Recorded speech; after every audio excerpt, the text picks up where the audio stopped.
Now from Atlanta News First Plus, this is Sports Tonight.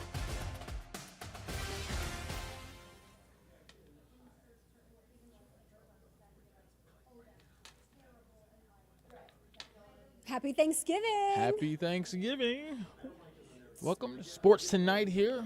A lot of, when you get into Thanksgiving time, a lot of fun sports topics, especially come football season, right? I know the first topic is your favorite person in the world, right? It's like you guys make me out to be this like quarterback hater because when Stetson Bennett was around, I'm just saying. Like, your favorite guy, Stetsy, and then now it's Desmond Ritter. I'm just saying, Emily, that's your track record from this point. I mean, okay, so Stetson brought 2 straight national championships to Georgia. He did. A statue is going to be built of him outside of the stadium at some point. That's a bit far. They're going to build a statue? Oh, facts. Along with Wow. Kirby's. Kirby's is going to be there too. But listen, A statue? I was right. I was right about the NFL career, was I not? Well, okay, that hasn't really played out yet. It's not going right? to. You sound really confident about that. That's unfortunate. Okay. Well, look, he still has time.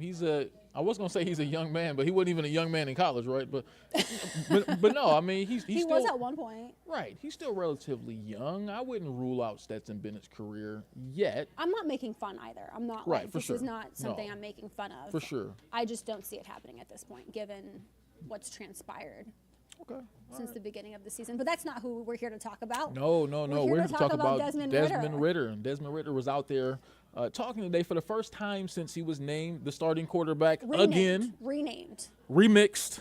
Yeah. He was renamed the starting quarterback. Yep. He's remixed now as a starting quarterback, got his head on straight, was able to sit there and watch a few games, watch Heineke in action, came off the bench in relief, and scored what maybe should have been the go-ahead touchdown against the Cardinals until What do you mean? What should have been? Well, until Kyler Murray worked his magic and Richie Grant gave up a big play downfield to the tight end McBride, and that sort of ruined that whole thing. I feel like that touchdown never even happened. Well, no, not the touchdown. He gave the big play. No, but you get what I'm saying? Like, for me, that Desmond Ritter touchdown never even happened because they lost.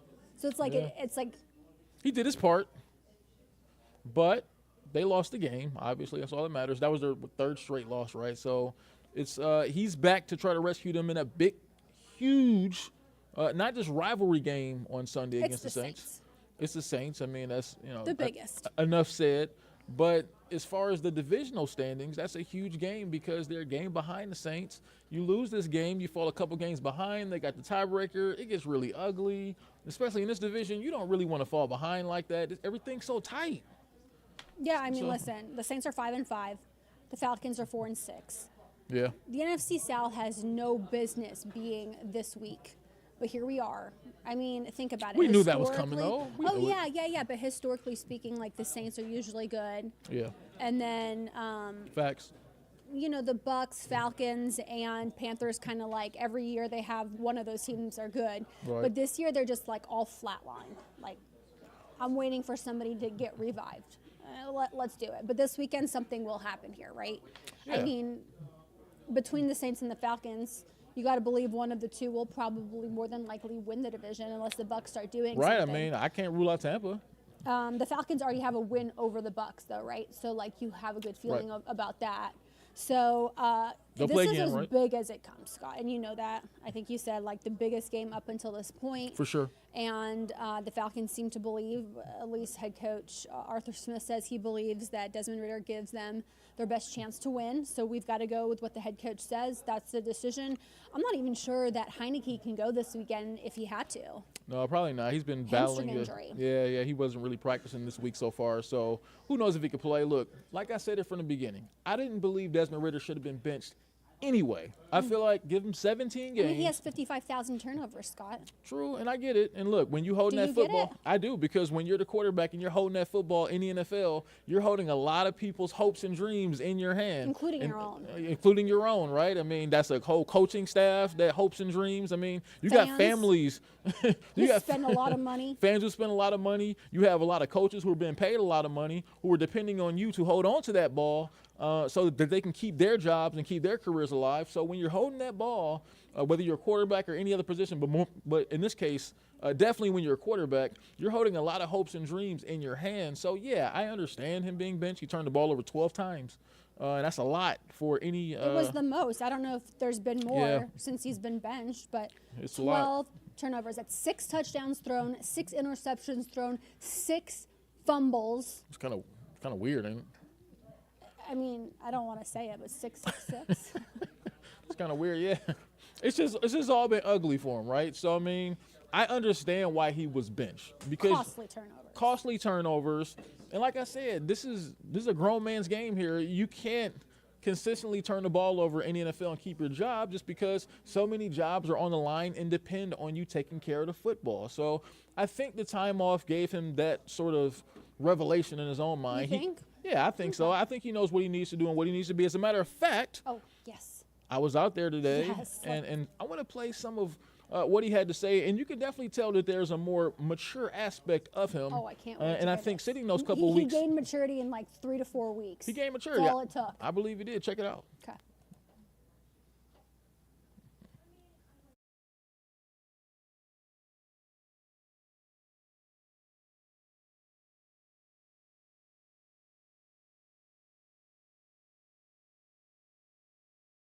It's been going great so far. We're going to go out here. We got our preparation in. Like I said, Monday we kind of had a few ideas, and then went back Tuesday, tweaked some, and then coming in here today ready to work. Does it feel any different for you now this time around? No. For me, I think at the end of the day, practice games, it's going out there playing free, going out there playing with the sense of, not to mess things up. When you do that, you start to play slow, start to second guess, like I've talked about before. And so, just going out there, this next game, playing on Sunday, out here today at practice, playing free, playing with passion. That's something that we talk about as a team, as an offense, playing with energy and passion, and just letting that show. Were you starting to second guess? I wouldn't say that. Like I said, I feel like there was a couple things, and whether it was throughout the game plan or whatever, that I would second guess. Like I said, that plays hesitant, that plays slow. That's where you see a lot of mistakes, not only at the quarterback position, but, whether it's someone blocking, someone in coverage, you think he's running this and you try to jump it and it doesn't happen right. Not only from my position, but everyone's position, I think, ever since we were a little kid, you're just told to play fast, play physical. And a lot of times, coaches would rather you, instead of thinking about, oh, how do I do this right or how do I make the play right, they would rather you see you go out there and just play fast and play physical. Dez, what's the mentality of this team right now after 3 consecutive losses? Would be easy for players to kind of get down on themselves maybe, but they have been very close losses that have just been kind of on a razor's edge. So yeah, I mean, like you said, you would think that a team might be, we're down and out or whatever it may be, but we have everything in front of us. We still have the division in front of us. We have this game in front of us, and we have everything that we want to go get in front of us. So, this team is hungry. We got a lot of great leaders, a lot of great vets who have been around the league, who have been on teams who have started 2-6 and went to the playoffs, or have started, 8-2 and then, finished even or whatever it may have been. So, all the guys on the team are ready to go. Know that we have a great opportunity in front of us, a great opportunity to go out there and showcase what we've been working towards in terms of playing our best ball and putting all 3 phases on film. Cam Jordan's 34. Did you see any slowing down in his game there on film? No, there ain't any slowing down in his game and Calais' game. It seems to be it doesn't matter the age. It's all about the love of the game, and, everyone in our positions is going to go until we can't. But no, there's no slowing down. He plays the game with speed and passion, like we said. And he's been around, obviously, the game for a long time. So he knows his way to finesse and be able to take some things off of his body. And Demario Davis, I think he's Pro Bowler or All-Pro, second team last 2 years, and All-Pro the 1 year before that, 19. What makes him so good operating there in the middle of that defense? Yeah, obviously he's comfortable in the system. He, like I said, he's another vet player that's able and seen a lot of ball. So he's able to, and he stays calm. I watched, I think it was something in the off season where he had a little interview, and just the way, he approaches life, he approaches the game. He has a very mature demeanor, very positive demeanor. And he goes out there and shows that on film. He doesn't show, frantic, scatter, going everywhere. He controls the defense, being able to get everyone lined up, making the calls. Then, like I said, this whole thing is playing fast, playing physical, and that's what he does. In the secondary, the Devo kids got 4 interceptions. They got 12. What do you have to be, careful about with their secondary over there? Yeah, like I said, that's right there, D. That's when you start to get into trouble is when you start to play careful.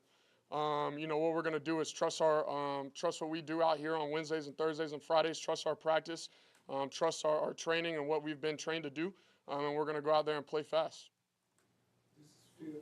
Obviously, it's a different situation because you have 12 starts underneath you, but does this feel anyway kind of like last year too, coming off the bye, facing the Saints?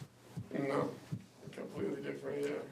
Last year it was, first game, going down there, no clue what NFL ball is going to treat me. Now I got my toes in the water, been around it a block or two. And so, like I said, now it's just exciting, ready to get back out there, obviously, to have the opportunity to be back out there, just going to take full advantage of it. I know I asked you this on Monday, but what was the thing that you, maybe if you drove down a little more, the thing you maybe took the most from being able to watch and get that kind of perspective, almost like coach, like when you, now that you've kind of been in the week a little bit, it's like something you look at and say, yeah, maybe I didn't see that, or maybe I didn't understand it quite as much. I would just say seeing everyone's overall energy when things go wrong, things go good, just making sure that, we're playing with passion. I think if you guys take anything, is, seeing everyone, like I said, all 53 guys playing with speed and passion. Sometimes you get into the games, you get going, and like I said, things may become whatever it is, lull or whatever, and guys may zone out or whatever it may be. But if everyone's just locked in for 60 minutes on all sides of the ball, all phases, playing fast, playing with speed, playing physical, I think you'll see a very dominant Atlanta Falcons team out there. You mentioned that your preparation wouldn't change much whether you were starting or on the bench. What were some of those things that you kept doing these last couple weeks? Yeah, doing the same things. Like I said, and you guys know, leading the meetings, meeting guys with extra time. But like I said, it didn't matter, whether it was last year as soon as I got here or, 4 or 5 years from now, whatever it may be. I'm going to come in every single day, just as everyone else does, preparing to be a starter. It doesn't matter where you're at, around the league. It doesn't matter, what round you got drafted in or how many stars you had in high school. It's about the players that are going to play with the most effort, the most passion. And so I feel like, that's just what I've tried to do, is just try to come in every single day as if I was a starter. And, if the circumstances happen where I wasn't, such as the past couple of weeks, I'm going to be ready to go when my name is called. And how did that help you then when you had to step up in Arizona unexpectedly? Yeah, I think obviously just being prepared, being ready to go. And like I said, obviously, playing Arizona, it wasn't, playing in the Super Bowl game, but it's just being prepared for every moment that comes. Obviously, I didn't get to do that last year as far as, coming in as a so-called backup, whereas, I was just kind of put into the starter role. And so that was, my first true time is being a backup and coming into a game since maybe like 2017, 2018, whatever it may have been. So, that was a first experience. And obviously, I credit not only myself, but everyone else to be able to just go in there and have a smooth transition, keep the ball moving forward, and, obviously score points at the end of it. But, I would say, one of the biggest things that I also took away was, last year I got to obviously learn under Marcus and see how he went about things. But then I got to see Taylor, see how he does as a starter, how he prepares, and if there's anything different with him. And, I just felt like, Taylor was a lot more open and as far as communicative with, Rags and Art of, what he felt like he liked, what he felt like he didn't like. And so, I felt that there was a different sense of that coming from Taylor. How did the way Taylor handled this situation help you? Yeah, Taylor's done a great job. Like I said, he came in, obviously, and, they told him his role coming in, and he's done a great job of that, like I said. And then when things flip, like I said, and I told him, roles don't change, whatever it may be. Now I'm your guy. Like, whatever you need, I got you. And that's how he's been with me the entire year and still to this day. And, that's how it'll always be. And like we said, we had to talk, early on when things got changed. And he was like, hey, I don't want nothing to get in between us. I said, brother, like, we'll never let that happen. Like, we're good in this room, the quarterback room. we know that in this job, in this profession, it's only one of us that's going to be out there playing. So the other guy's job is just to go out there and help. So he's done a great job in all of his roles. You look back in history, sorry, Mike, you look back in history, there have been guys who've been in your situations. They sit in the sun bench for a couple of weeks or how many weeks, they come back. For some of it goes well, for some of them it doesn't go well. Have you looked at any of those situations to try to gain some information, or is that all sort of immaterial to you? No, there's been, one or two, I don't know the exact names, but that have been brought up. Obviously, coaches, brought me in, talked to me, and, whether it's DB coach, whatever it is, just guys that have been around the league for a long time, just come up and let me know that, obviously, when things happened a couple of weeks ago, wasn't the end of my career. And so that, there's bigger and better things ahead for myself. And so, I just took that and just ran with it, just knowing that, my opportunity is going to come again. And like I said, when it does, just take full advantage of it. So folks have mentioned specific examples to you in the last couple of weeks of guys who have done it. For sure. You just said that you saw how Taylor operated, and he was very open.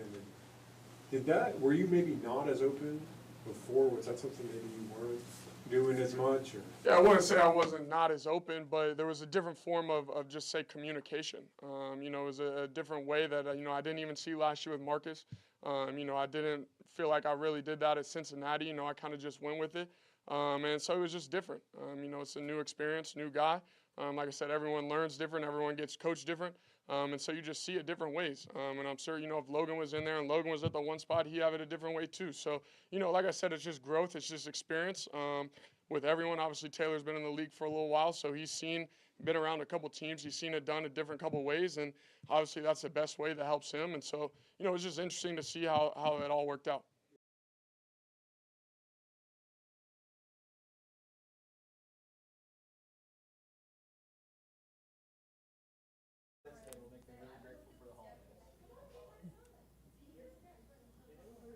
Yeah, preparations. Yeah. All right, so I always get caught coming out those things, right? So, Emily, 3 pretty cool Thanksgiving Day matchups in the NFL tomorrow. So we're talking about first game, we have the Packers versus the Lions. Mm-hmm. The second game, we have the Commanders against the Cowboys. Mm-hmm. And for the nightcap, we're going 49ers against the Seahawks. So tell me, Emily, we've seen so many of these Thanksgiving Day games. What's been your well, I guess I won't even say games. What's your favorite Thanksgiving Day moments from the NFL? I mean, I think it's everybody's when the winning team gets to eat the turkey legs. The turducken? Yeah, and they're like, they look so gross but so good all at the same time. And I always wonder, are they actually hot? Are they cold? What do they actually have a taste to them? I know. That's what I'm wondering. Because, we live in the TV world. It's a lot TV of land. Those things are not real. I know. You know? So I do wonder, I'm like, are those actually tasty and worth it? Look, my favorite Thanksgiving Day moment is you were waiting too. I was waiting for this. You were waiting. Because I was talking about this while Desmond was talking, right? Yes. So my favorite this shouldn't even be a favorite Thanksgiving Day moment, but just one of my most memorable Thanksgiving Day moments was when my Cleveland Browns played 1989. Mm-hmm. I was probably only about 10 years old, not even baby. Yeah, I was 10 or 11 years old. Anyway, they were playing the Detroit Lions on Thanksgiving, and that was Barry Sanders' rookie year. Barry Sanders ran tracks around the Browns that day. I mean, that was my introduction to what he was. You heard stuff about him every week. They just drafted him. I wasn't really up on the NFL yet as far as really knowing what I was really watching every single week. But all I know is when I saw Barry Sanders, I said, man. You were ready, weren't you? This dude is going to be good. It looked like I hit the nail on the head there. He had a Hall of Fame career, probably one of the best, 2 or 3 backs to ever play. But that's one of my biggest moments. And then I remember in 1998 when Randy Moss. 1998, you knew the year. I do. Super impressed here. Fast forward. Baby Scott. It was Randy Moss rookie year. Randy Moss, okay. 1998. Yep. Went crazy against the Cowboys. I think he caught 3 TD passes in that game. I mean, it seemed like every play, deep ball, deep ball, deep ball. So those are probably my most memorable Thanksgiving Day games just because those were 2 Hall of Fame players, Barry Sanders and Randy Moss, just having crazy days. Going off. Statistically. Yeah. Unfortunately, one of them was against my team because the Lions did beat the Browns that day 13-10. We don't like that. I just looked that up. I don't remember the score. I just looked You at it. didn't? I wasn't. You had me there for a second. I know, was you like, my thought man knew. you thought I actually remembered the score of the game. No, I actually looked it up, but all I remember was Barry Sanders just going crazy. So yeah, so those are my favorite. But these games are so fun because everybody's so full. They eat all their food and they sit down. Everybody's so full. They're so full and they sit down. So that's pretty cool, right? You So, have enough games to be able to eat like your first meal and then sit down and enjoy it and then eat more. Yeah, but those are all cool Thanksgiving Day games though. So let's jump ahead a little bit. Let's talk college football playoff rankings. Okay, I'm into it. So Washington just sort of shipped out Florida State. That's the biggest part. Okay, but that was I took from it. deserving because they went to Oregon State. That was ranked, 12th? I think they were ranked 12th, and they beat them Okay, let's in a really tight game. And FSU almost got beat. And I know you're going to say they lost their quarterback. That's the reason why they moved down, because if he No, was I still don't think hurt, that. they I would don't- not have moved down. I don't You know believe it. that. No, I actually don't believe Really? that. No, I truly don't believe No. that. They played so bad for so long to start that game that Washington had to jump them, in my opinion. Emily, but everybody has close calls, right? I mean, every team. I mean, UGA had a close call against Auburn, right? And they didn't move. UGA had a lot of close calls this Yeah. season, but then they ended up beating a lot of teams convincingly. Okay. I just So you're saying Florida State hasn't beaten enough teams I'm convincingly? gonna wait. I need to look at FSU's schedule right now. I mean, look. I mean, I'm looking through some of their games so far this season. I mean, I don't see a whole lot of close ones, right? I mean, Okay, but how many ranked opponents have they played? well, you can't help that, Emily. No, okay? I'm asking you how many. So LSU, See, they beat okay. LSU. All right. That's a ranked opponent. Yeah. And then it gets pretty sketchy after that. But they do play Louisville, later. They'll play them in the Okay, conference so they title have game. what you're telling me is they've beaten one ranked opponent? Come on, Yeah, but, I need to know. Is that what it is? Truly. That's all I see right now. That's all I see. Okay. They beat Clemson. No, wait. But is Duke. Clemson ranked? Duke was 16th when they beat them. Okay, so when they beat them, all right? I'm looking at stuff now. Okay, yeah, so sure. And then Yeah, Clemson, that's what they're looking yeah. at, though. So I think Clemson was also ranked too. Then when No, they beat- absolutely not. They weren't I'm ranked? telling you right now, two. Okay. So they beat two ranked opponents. I'm gonna look up Washington because I'm willing to believe Washington has many more than that. Washington is solid. I don't have anything bad to say about Washington. They've had Michael Penix Jr. quarterback. I mean, he's a tremendous talent at the I mean, position. doesn't he lead college football in He's a passing? baller. Yeah, I know he's up there. He's a baller. So I don't have anything bad to say about them. I mean, for me, this is not a Washington problem. I just feel like the reason they moved Florida State down was because Jordan Travis went down, and I think the voters probably said, that's it. Good night. Good night to them. Four ranked opponents in a row. Four top 25 ranked opponents in a row. Kind of like what UGA just did. They're legit. Look, I think Washington's legit. I think they got some ballers, especially at the quarterback position. They have good receivers, too. Actually, three in a row, plus Oregon. I don't have nothing bad to say about them, but I just felt like they just did Florida State dirty. That's all. Oh, see, I honestly don't feel that way. Really? I looked, because I actually watched that game. Okay. So I watched Washington, and I thought for sure Oregon State was going to get it. I was like, Oregon State's about to win.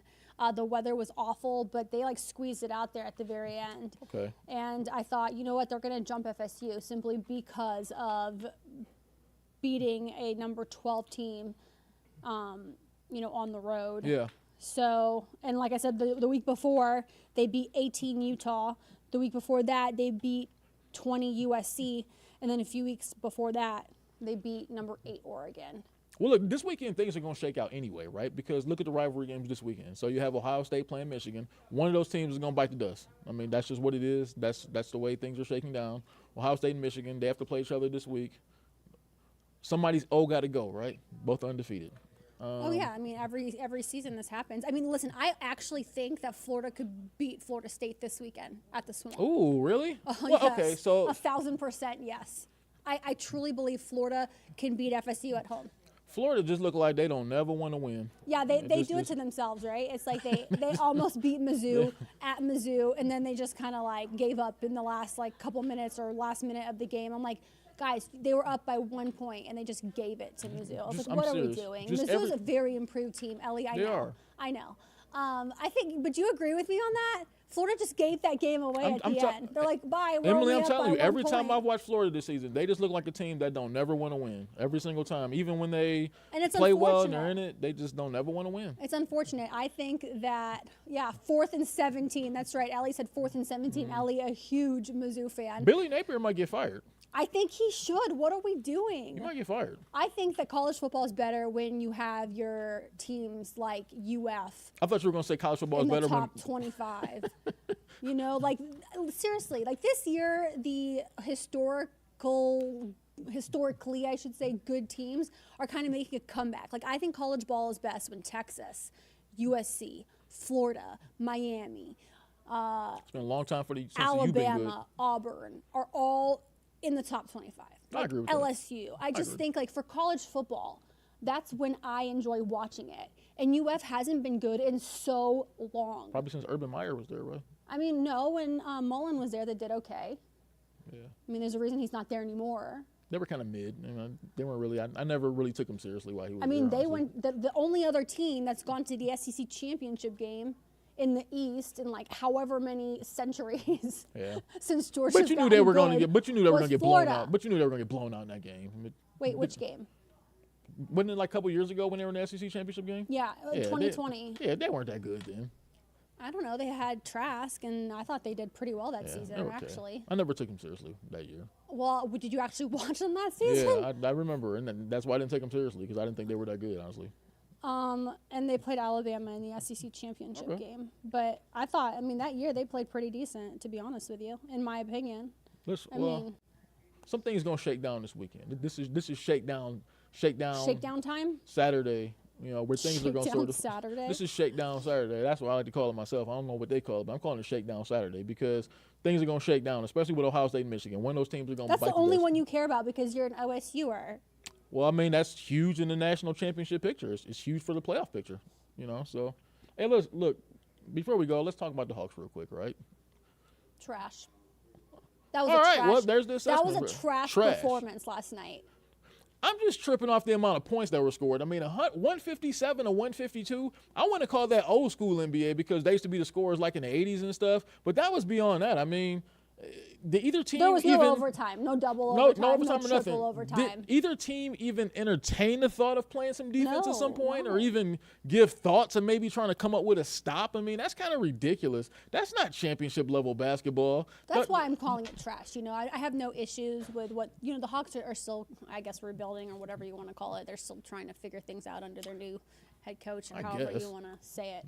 But I watched the game, and the Hawks were up 20 points in the second quarter, and given that's pretty Blew it. early in the game. And it Yeah, was back and it's the forth NBA. for a lot of the game. And it was a great atmosphere from State Farm Arena. I mean, you would have thought it was a playoff game up in there. It was so loud. People were really into it because of how exciting the game Right. was. Scoring back and forth, coast to coast. But the last, like, minute 30, No defense, apparently. I mean, what are we doing? What are we doing? That's just embarrassing to give up 157 points, period. I mean, giving up 152, which is what the Pacers did, is it's embarrassing within itself, but at least they won the basketball game. Mm-hmm. The Hawks giving up 157 points just sort of And it they really did it in just the last minute. yeah, that just sort of shows me why you really can't take them seriously yet. Let's just be real, all right? You can't take them serious as a real contender because they don't get enough stops on the defensive end. That's just my opinion. Before we get out of here, what's on your mind? That, like, get it together, Hawks. You guys are below 500 Yeah. every year. Just like the Falcons, we say this is going to be the year. I never thought it was going to be the year It's for the Hawks. super I'm just early, being okay? real. It's early for NBA ball. Like, For sure. there's no time to panic. There's But nothing serious about November NBA games. Under Yeah. under the new head coach, though, I thought for sure things were going to get rolling. But defensively, what are we doing? Yeah, I mean, I felt like that's what he was in here for, to make the defense better, and really hasn't made it better. So Eat your stuffing and your dressing. Enjoy every second everybody of it, guys. enjoy Thanksgiving. We're out of here. Thank you for watching Sports Tonight. See ya.